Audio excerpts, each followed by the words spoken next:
Good morning all. आज हम दोबारा शुरू करने जा रहे हैं अपना एक और नया टॉपिक। जैसा कि आप लोगों को पता है, अपने लास्ट क्लास के अंदर अपने एक नया सब्जेक्ट स्टार्ट किया था, एनाटॉमी फिजियोलॉजी, जो कि अपन बेसिकली किसमें पढ़ा रहे थे, हिंदी में पढ़ा रहे थे। ठीक है, तो उसी जो सीरीज जो अपन ने नई चालू करी है ना, उसको आगे बढ़ाते हुए अपन आज बात करेंगे चेम्बर्स ऑफ हार्ट की, कि जो अपना हार्ट है ना, वो कितने चेम्बर्स में डिवाइडेड है। ठीक है, तो सबसे पहले अपन बात करेंगे हार्ट। ठीक है, तो हार्ट को कैसे, सबसे पहले क्या होता है, हार्ट बेस से अपेक्स तक, ठीक है, बेस और अपेक्स आप लोग जानते हो। जो ऊपर का चौड़ा भाग होता है वो क्या होता है, बेस होता है, और नीचे का नुकीला भाग क्या होता है, वो होता है अपने पास के अंदर, क्या होगा, निचला नुकीला भाग, वो होगा अपने पास के अंदर अपेक्स। ठीक है भाई, अपेक्स होता है। ठीक है, क्या होगा, अपेक्स होगा। अब जो अपेक्स है ना, अपेक्स एक मस्कुलर सेप्टम के द्वारा राइट एंड लेफ्ट दो भागों में विभाजित रहता है, जिनका आपस में कोई रिलेशन नहीं होता है। ठीक है, तो अब अपन ने कैसे देखा था, अपेक्स और बेस। ठीक है, अब जो अपेक्स और बेस है ना, वो एक मस्कुलर सेप्टम के द्वारा दो भागों में विभाजित हो गया। ठीक है, तो इसके कारण क्या मिला अपन को, जैसे फॉर एग्जाम्पल, अगर मैं हार्ट का डायग्राम है ना, अपन अभी सिंपल डायग्राम बनाते हैं। ठीक है, ये सबसे सिंपल डायग्राम होता है हार्ट का। अगर किसी को नहीं आता हार्ट का डायग्राम बनाना, वो ऐसा तो जरूर बना लेता है। ठीक है, तो हार्ट का डायग्राम, ठीक है, ये तो अपन ने ऊपर वाला क्या बोला था, बेस, नीचे क्या बोला था, अपेक्स। ठीक है, तो अपेक्स और बेस को अपन ने क्या किया, दो भागों में डिवाइड किया। किसकी हेल्प से डिवाइड किया, मस्कुलर सेप्टम, मस्क्यूलर सेप्टम से। ठीक है, जिसके कारण अपन को दो भाग मिले, एक मिला राइट, एक मिला लेफ्ट। ठीक है, और इन दोनों का आपस में कोई रिलेशन नहीं था। ठीक है, तो अब यहां पर क्या हुआ, जो हार्ट का जो राइट साइड है ना, वो बेसिकली किसके लिए इंपॉर्टेंट है, डीऑक्सीजनेटेड ब्लड से रिलेटेड रहेगा। और जो हार्ट का लेफ्ट साइड है ना, वो किससे रिलेटेड रहेगा, वो ऑक्सीजनेटेड ब्लड से रिलेटेड रहेगा। आपको ये बात याद रखनी है कि हार्ट का राइट साइड जो है वो किससे रिलेटेड रहेगा, वो रिलेटेड रहेगा डीऑक्सीजनेटेड ब्लड से। और हार्ट का जो लेफ्ट साइड है वो किससे रिलेटेड रहेगा, वो रिलेटेड रहेगा ऑक्सीजनेटेड ब्लड से। ठीक है, आप यहां पर भी देख सकते हो कि ये जो हार्ट है ना, इसको एक मस्कुलर सेप्टम के द्वारा दो में डिवाइड किया है। ये तो ये देखो बीच में जो ये बना हुआ ना, ये इसी को अपन ने क्या बोला, मस्कुलर सेप्टम, जिससे अपन को लेफ्ट साइड मिला और राइट साइड मिला। ठीक है, तो इसके कारण क्या होता है, हार्ट जो है ना, वो अपन को कितने चेंबर में डिवाइड मिला, चार चेंबर्स में। ठीक है, सबसे पहला जो चेंबर आया अपने पास में, राइट एट्रियम, दूसरा आया राइट वेंट्रिकल, तीसरा आया लेफ्ट एट्रियम, चौथा आया लेफ्ट वेंट्रिकल। ठीक है, मैं यहां पर एक चीज लिख देता हूं, एट्रियम को अपन बोलते हैं आलिंद। ठीक है, और वेंट्रिकल को अपन क्या बोलते हैं, वेंट्रिकल को अपन बोलते हैं निलय। ठीक है, तो आप ध्यान रखना, एट्रियम मतलब आलिंद और वेंट्रिकल मतलब निलय। ठीक है, तो क्या हुआ कि दो चार चेंबर मिल गए। ठीक है, ये आया अपने पास के अंदर लेफ्ट एट्रियम, लेफ्ट वेंट्रिकल, ठीक है, राइट एट्रियम और राइट वेंट्रिकल, ये चार चेंबर अपन को यहां से मिल गए। ठीक है, अब इन चारों चेंबर की अपन वन बाय वन करके बात करते हैं। ठीक है, ध्यान रखना, ये अभी जो है ना, ये स्ट्रक्चर ऑफ हार्ट ही चल रहा पूरा। स्ट्रक्चर ऑफ हार्ट में सबसे पहले अपन ने क्या पढ़ी थी, लेयर्स ऑफ हार्ट पढ़े थे। अब अपन पढ़ रहे हैं चेंबर्स ऑफ हार्ट को। ठीक है, राइट एट्रियम, राइट एट्रियम जो होता है किससे रिलेटेड होगा, डीऑक्सीजनेटेड ब्लड से रिलेटेड होगा। ठीक है, फिर आता है राइट एट्रियम का जो मेन वर्क होता है ना, मुख्य कार्य क्या होगा, डीऑक्सीजनेटेड ब्लड का स्टोरेज करना। आपको ये लाइन 5 स्टार मार्क करके लिखनी है कि जो राइट एट्रियम होता है ना, वो डीऑक्सीजनेटेड ब्लड को स्टोर करने का काम करता है।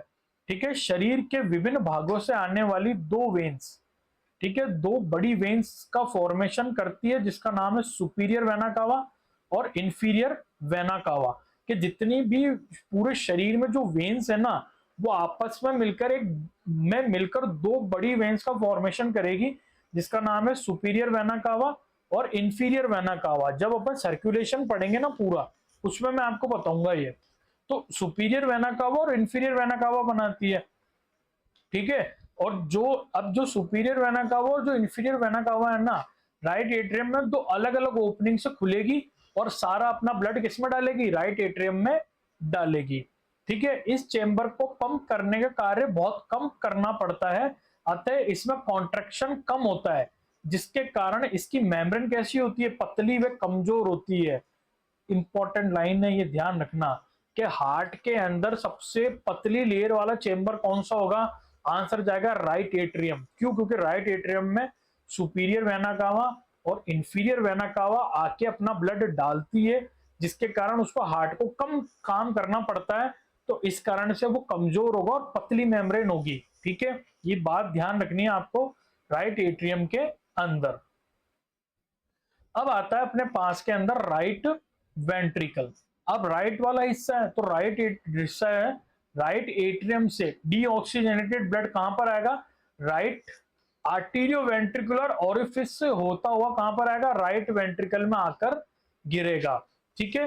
तो अब क्या होता है, राइट एट्रियम और राइट वेंट्रिकल के बीच में जो ओपनिंग होती है ना, जो छिद्र होते हैं, उनको अपन ने क्या नाम दिया, आर्टीरियो वेंट्रिकुलर ओरिफिस। और इन आर्टीरियो वेंट्रिकुलर ओरिफिस का नाम होता है ट्राइकस्पिड वॉल। ये आपको 5 स्टार मार्क करके ध्यान रखना है कि राइट साइड में कितने वॉल, 3 वॉल, नाम ट्राइकस्पिड वॉल, ठीक है। राइट वेंट्रिकल की मेम्ब्रेन मोटी और मजबूत होती है, क्योंकि इसे एट्रियम की अपेक्षा अधिक कॉन्ट्रैक्शन कर पंप ब्लड करना पड़ता है। मार्क कर लेना इसको भी, ठीक है, कि जो राइट एट्रियम है उसकी वॉल तो पतली होगी, बट राइट वेंट्रिकल की जो मेम्ब्रेन होगी ना, वो मोटी होगी और मजबूत होगी। क्योंकि राइट वेंट्रिकल जो ब्लड पंप करेगा ना, वो लंग्स में ब्लड पंप करेगा, और लंग्स में ब्लड पंप करने के लिए वो डीऑक्सीजनेटेड पंप कर रहा, तो ज्यादा जोर लगाना पड़ेगा, इसीलिए इसकी मेम्ब्रेन मोटी और मजबूत होगी। अब आता है अपने पास के अंदर लेफ्ट वेंट्रिकल, ठीक है।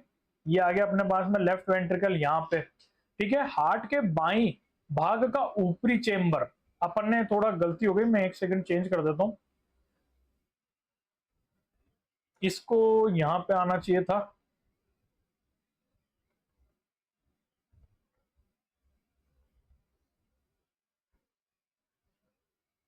बस इतनी सी गलती हुई थी, अब सही कर दी मैंने, ठीक है। अब आता right atrium, sorry left atrium. Left atrium का है, ये रहा लेफ्ट एट्रियम, ठीक है, यहां पर है।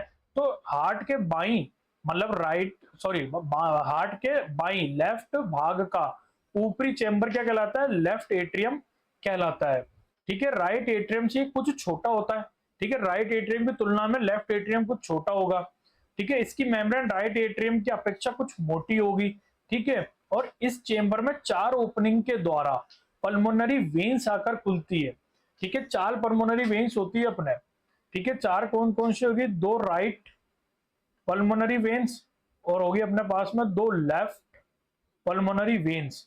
ये दो चारों आकर किस में खुलेगी, लेफ्ट एट्रियम में खुलेगी। और लेफ्ट एट्रियम किससे रिलेटेड होता है, लेफ्ट एट्रियम अपने ऑक्सीजनेटेड ब्लड से रिलेटेड होता है, ठीक है। तो ये था अपने पास के अंदर लेफ्ट एट्रियम। अब आता है अपने पास के अंदर लेफ्ट वेंट्रिकल। के लेफ्ट वेंट्रिकल जो है ना, हार्ट के लेफ्ट पार्ट का निचला चेंबर क्या कहलाता है, लेफ्ट वेंट्रिकल कहलाता है। और ये हार्ट का सबसे बड़ा चेंबर होता है। इंपॉर्टेंट लाइन, 5 स्टार एमसीक्यू करके लिख लेना इसको, कि हार्ट का सबसे बड़ा चेंबर कौन सा होगा, लेफ्ट वेंट्रिकल हार्ट का सबसे बड़ा चेंबर होगा, ठीक है। इस चेंबर में अरोटा की ओपनिंग होती है, जो अरोटिक ओरिफिस, जिसको अरोटिक वॉल्व कहते हैं, के द्वारा ओपन होती है। और इसकी मेम्ब्रेन सबसे मोटी व मजबूत होती है, क्यों, क्योंकि सबसे बड़ा चेंबर है, तो सबसे मोटी और सबसे मजबूत लेयर इसके अंदर देखने को मिलेगी। तो ये था अपने पास के अंदर चेंबर्स ऑफ हार्ट, ठीक है। समरी में आपको याद रखना है, सबसे छोटा चेंबर, सबसे छोटा चेंबर वो कौन सा था, सबसे छोटा चेंबर था अपने पास के अंदर राइट एट्रियम, ठीक है। इसके बाद में था सबसे पतली मेम्ब्रेन, सबसे पतली मेम्ब्रेन, सबसे पतली मेम्ब्रेन कौन से चेंबर की थी? तो सबसे पतली मेम्ब्रेन जिस चेंबर की थी उसका नाम क्या जाएगा? Right atrium.